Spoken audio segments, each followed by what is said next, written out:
Our guest, as we start, is the 2025 Ryder Cup captain, Luke Donald, for Team Europe. This is his second go at the helm, but what he has done as an individual player is massively impressive. And I wanted to start there because it's not all about what he's doing as captain. His captaincy is because of the foundation that he laid before that. 17 professional wins worldwide, 428 starts on the PGA Tour, including 5 wins, 16 runner-ups, and 79 top 10s. 207 European Tour starts, including 7 wins, 5 runner-ups, and 60 top 10s. Again, to reiterate, 7-time winner on the European Tour, a 5-time winner on the PGA Tour. He ascended to world number 1. 56 major championships under his belt, including 5 top 5s. He won the 2023 European Ryder Cup when he beat U.S. captain Zach Johnson's team 16.5 to 11.5 in Rome. Yes, we will discuss that in the aftermath. 4-time European Ryder Cup player, 04, 06, 10, and 12. And I want to get into the details. His overall Ryder Cup record is 10-4-1. In 2004, he was 2-1-1. In 2006, he was 3-0-0. He beat Chad Campbell that year 2-1, if you remember, to finish. 2010, 3-1-0. He beat Jim Furyk 1-up. In 2012, remember at Chicago, unbelievable. He was 2-2-0, but he beat Bubba Watson 2-1, and that was 100% a spark. Pleasure to have Luke joining us right now to discuss all these things. Luke, how you doing? How you holding up?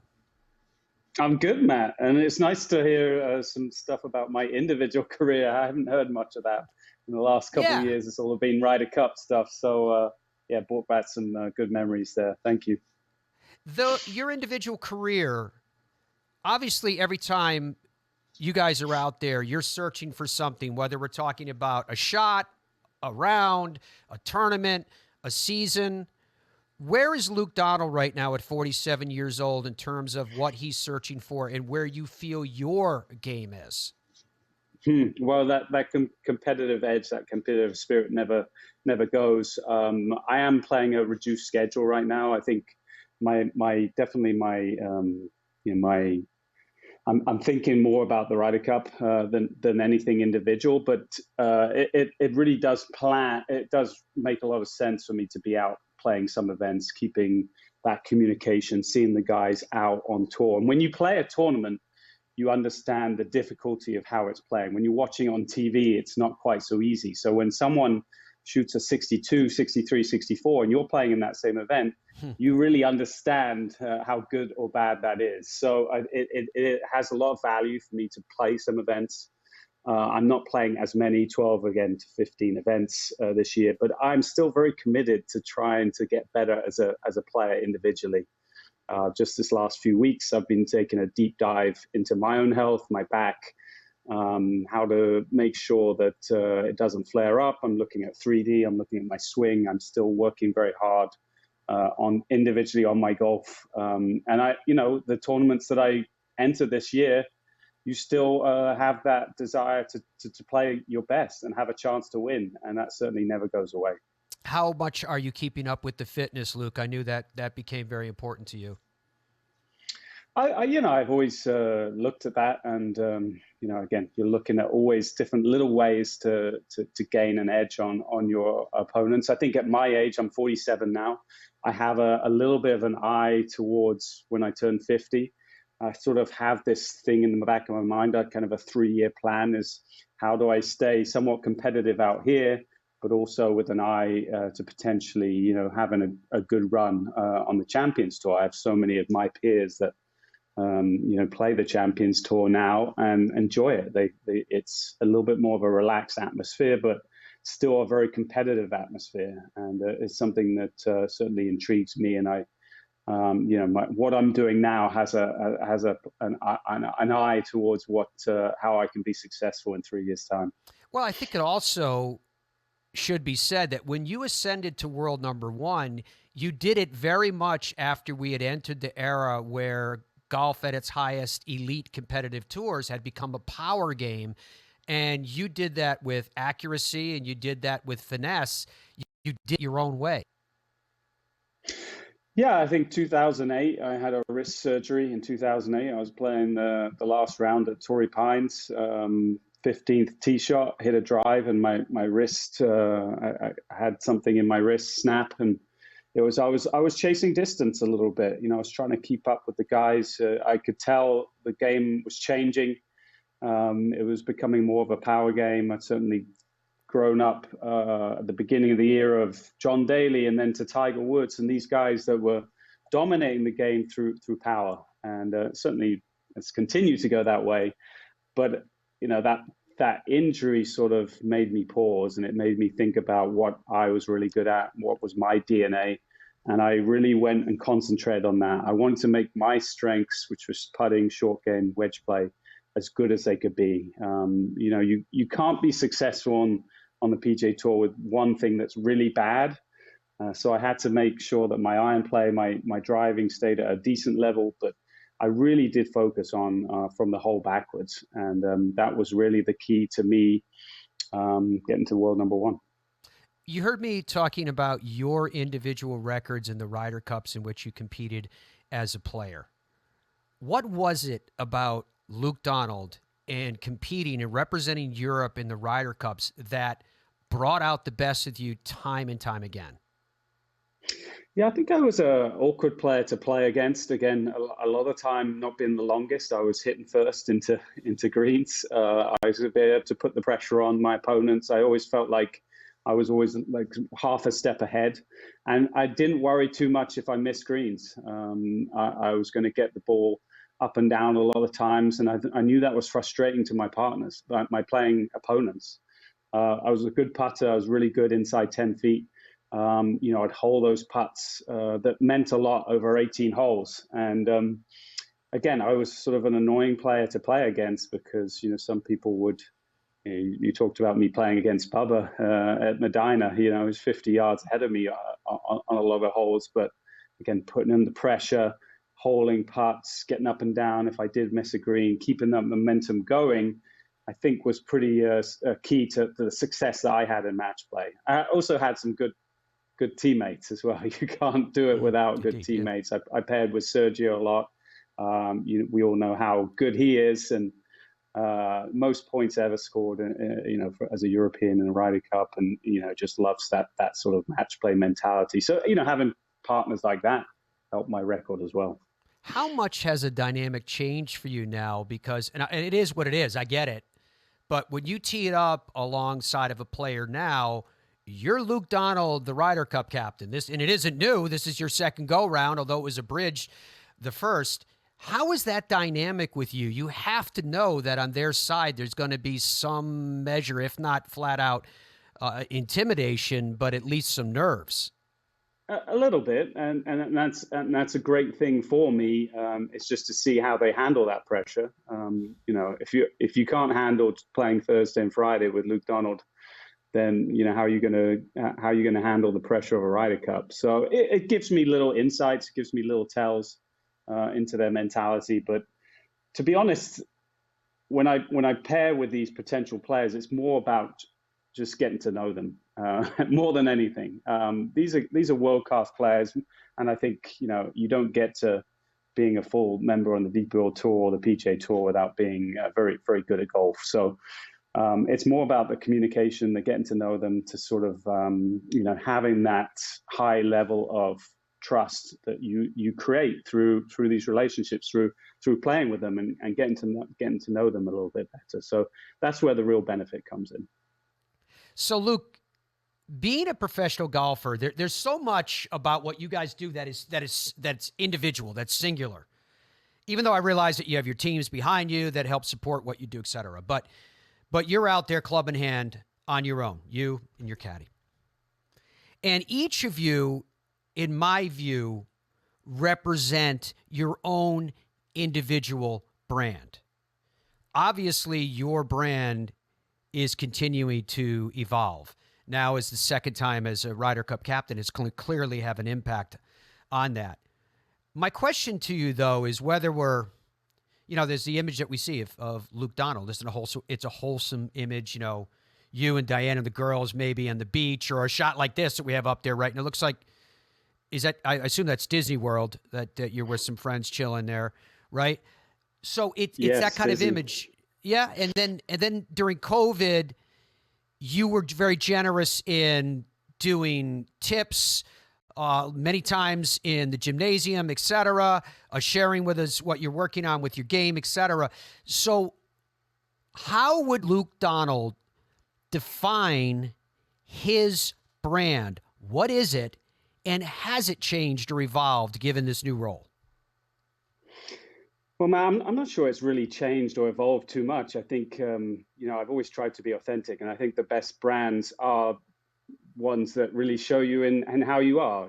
This is how you are, and you try and depict that. And I think social media is great for that. You can give a little bit of insight into what you're up to, outside of the golf course. I would say potentially the way people have perceived me since being a captain, my brand has changed. Again, from the outside, most of my career pretty introverted, pretty much keeping to myself, doing what I felt like I needed to do to be as good as I could be, and not maybe giving up a whole lot. But I think the Ryder Cup showed a little bit of a different side of me, a different side of how much work goes in behind the scenes. I think we saw that with the documentary Una Familia. We gave a little bit of a behind the scene, and exactly how much that really goes into this captain's role and trying to create that culture behind the scenes. So it's a full on job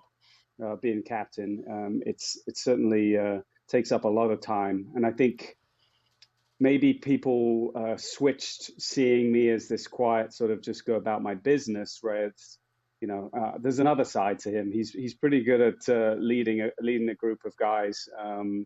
He's good at the media, dealing with the media, all this kind of stuff. So, but I don't think my brand has really changed. I've always just tried to be really authentic and be myself.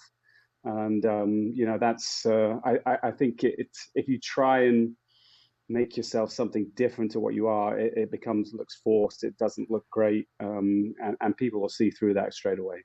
We are going to continue our conversation with Luke Donald, captain of the European Ryder Cup team. The brand that Luke was referring to me, represents class, because even if initially, maybe not as much now because of the demands of his current role, that he led us into his world where he felt safe and willing to do so, which I also respect.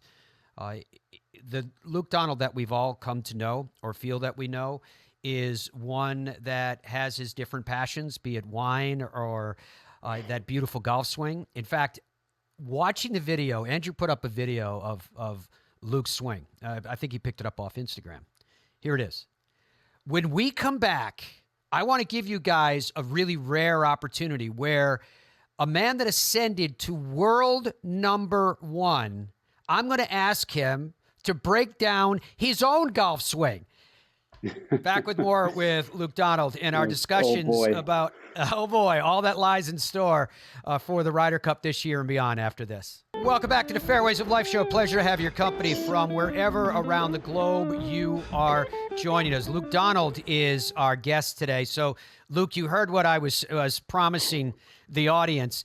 Andrew, can you put that video of the swing up? And if you can, try to put it in slow motion as we're looking down the line here. Luke, could you break down the golf swing of Luke Donald for us?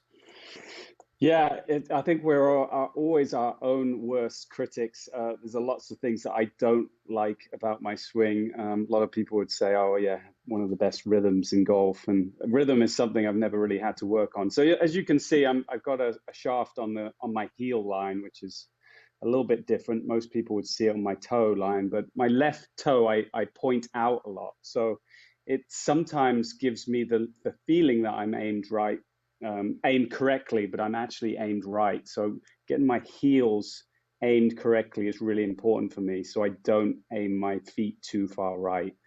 And as a result, I tend to actually aim my shoulders too far left, which changes the path of my club. I think the thing that I've really struggled a lot with my golf swing is I get a little bit of what was called early extension. So my right hip goes towards the golf ball too quickly, and it gets everything a little bit out of sync. And because of that, I get a little bit flippy through the ball. So the arms and the body don't work together quite enough and stabilize that club face. It's a little bit, a lot of technical terms I'm using there, but in general, yeah, I'm working hard on keeping my upper body and my lower body a little bit more synced together. At 47 years old, Luke Donald, after this Ryder Cup, what are your thoughts? Is it a hope that you'll play PGA Tour champions or legends or maybe do more TV? What are your thoughts? Yeah, I dabbled a little bit in TV last season, and I enjoyed seeing that side of it. I'm not sure. Yeah, I'm not sure that's really my path going forward. I still love competing. I love playing, and I love what I kind of accomplished with this captaincy in terms of like a mentoring or leadership roles. I think I could certainly look to doing some of that in the next couple of years. But I turned 47 in December. I've sort of in my back of my mind got a 3-year plan of how I can be ready when I turn 50 to go out to the Champions Tour and give it a good run. I think I have, still the game to compete against these guys. I look forward to moving up a tee. I think that will be in my favor.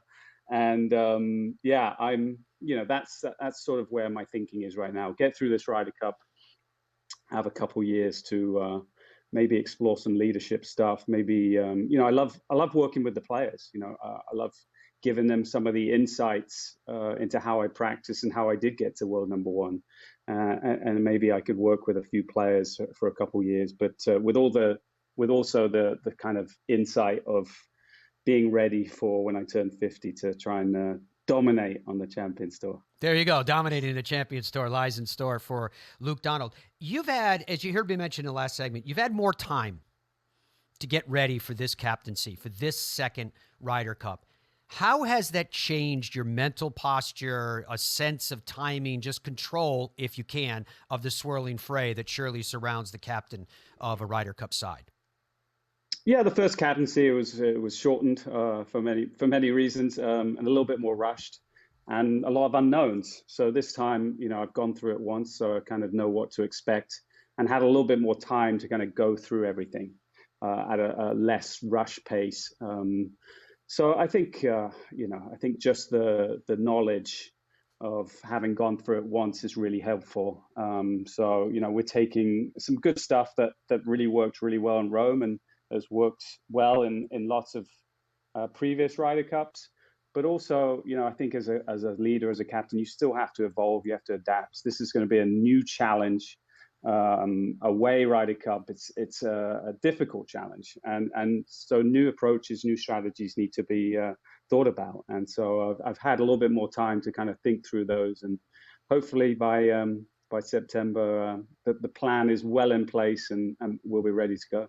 You could see some of the video we're running for you right now, Luke, of Bethpage Black. Could you talk to us about your familiarity with the golf course and what you're anticipating come this fall? Yeah, amazing facility. Obviously, a state park, 5 golf courses. The Black is the most famous one. Hold U.S. Opens, major championships, and you can make it as hard as you want. It's a big course. You're going to be able to get many people on there. It's going to be loud. It's going to be spirited. And I think it's going to be a great Ryder Cup. It's in New York. New York is a special place. It's one of the best cities in the world, the epicenter of, the world economy. And, this is a place that all athletes want to come and try and challenge and try and win, because, there's no better place to be than New York. So I'm excited to be in New York. I think it's going to be an epic Ryder Cup, probably one of the best ever. And, it'll be a challenge, but we'll be ready.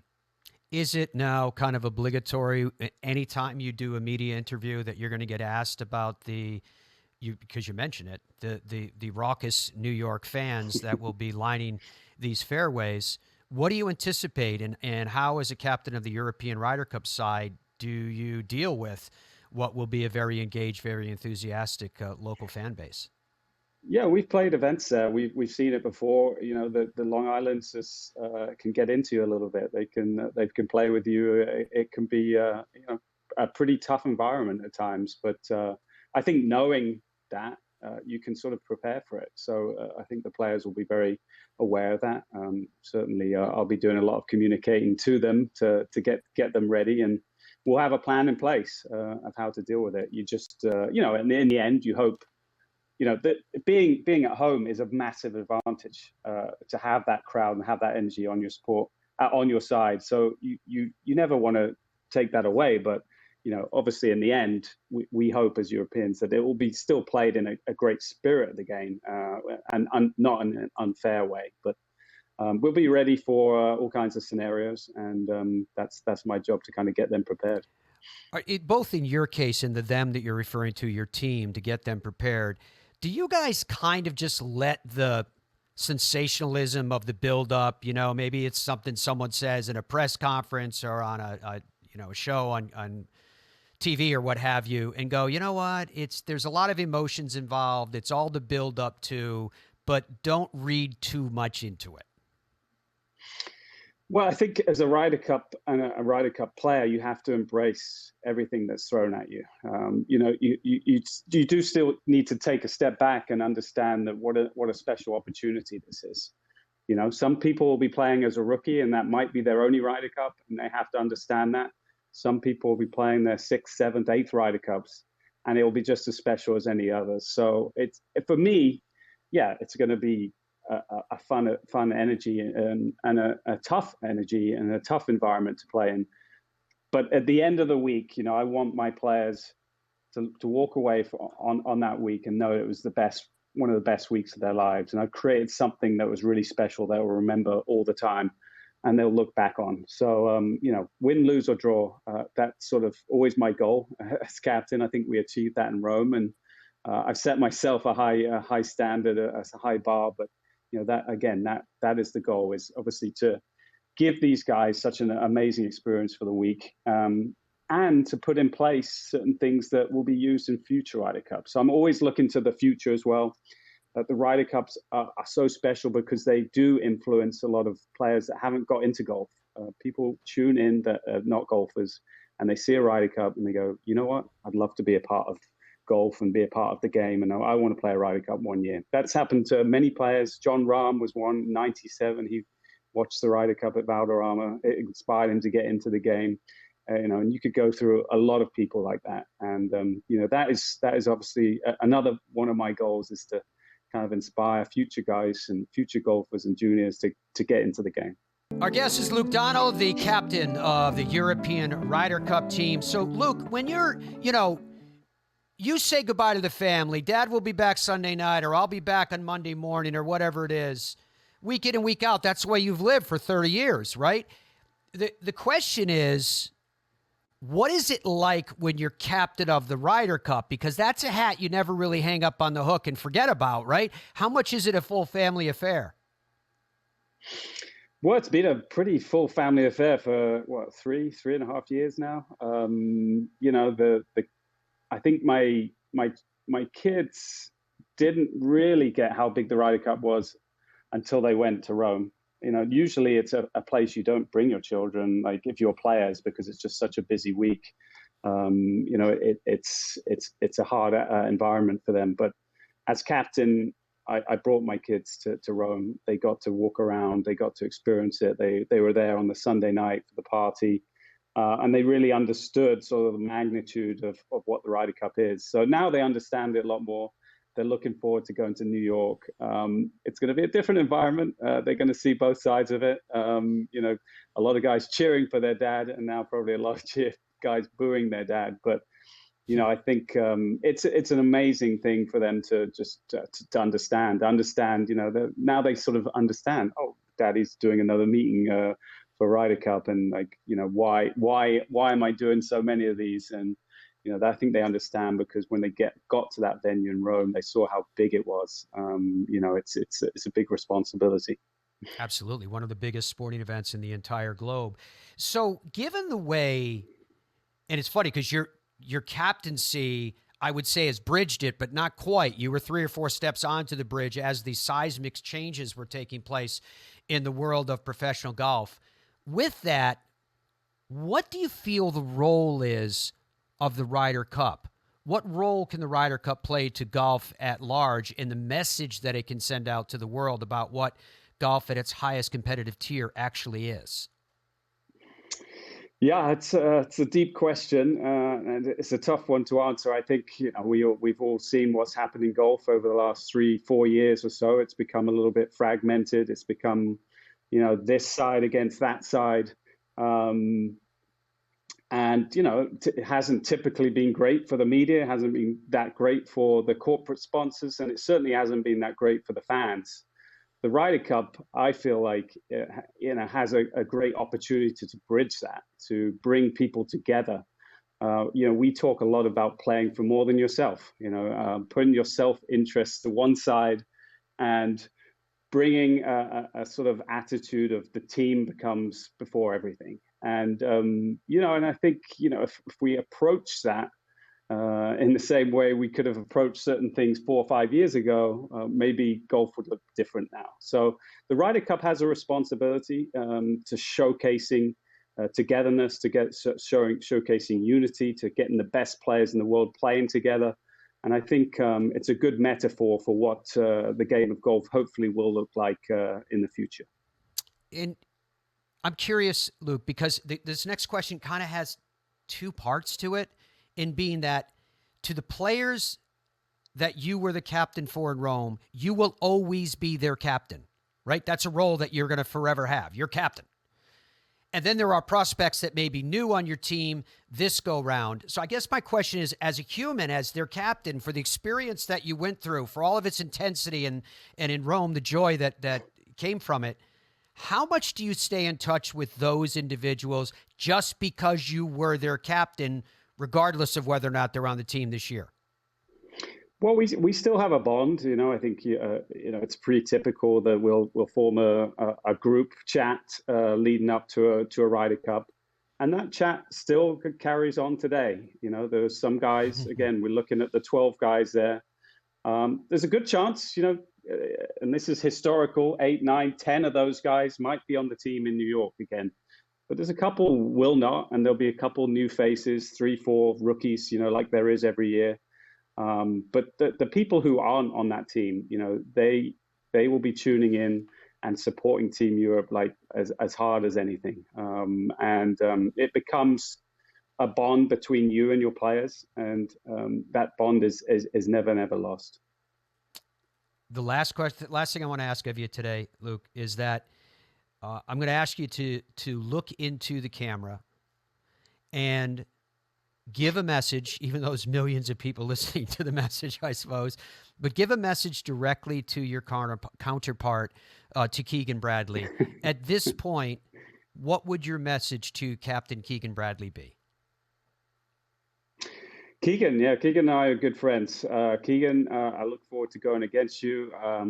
May the best team win. I'm preparing to do the impossible, not the impossible, but things that are tough to do. It's challenging to win a Ryder Cup, but we'll be ready, and I hope you guys are too.